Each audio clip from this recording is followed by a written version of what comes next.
কোনো গুন্ডাতন্ত্র এগুলো মানব না আমরা 12 তারিখ পর্যন্ত অপেক্ষা করব, কাউকে কিছু বলবো না। জনগণের উপরে পাশ কাটিয়ে কোনো দল, কোনো ব্যক্তি যদি বলে আমি জয়ী, যদি বলে আমি জয় আমার লাগবেই লাগবে, এই ধরনের কথা আমরা মানব না। এসে বলতেছে ভাই আমি হলো ঢাকা 8-এর ভোটার, আমি আপনার সাথে কথা বলতে চাই।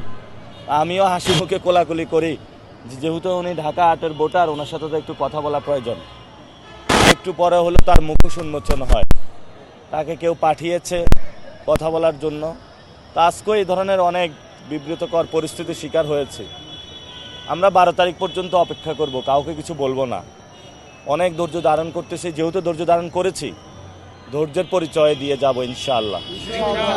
এটা আমাদের গণতান্ত্রিক পরিবেশে আমরা বলবো নির্বাচন বানচালের কোনো ষড়যন্ত্র ইনশাআল্লাহ বাংলাদেশে সফল হবে না। ঠিক, আমরা জীবন দিয়ে হলো আগামী 12ই ফেব্রুয়ারিতে নির্বাচনের মধ্যে যাব এবং আমাদের যে ভোটাধিকার সেটা আমরা প্রয়োগ করব। জনগণের হাতে ক্ষমতা ছেড়ে দিব। জনগণ যদি আমাদের ভালো লাগে নিবে, জনগণ যদি না চায় নিবে না।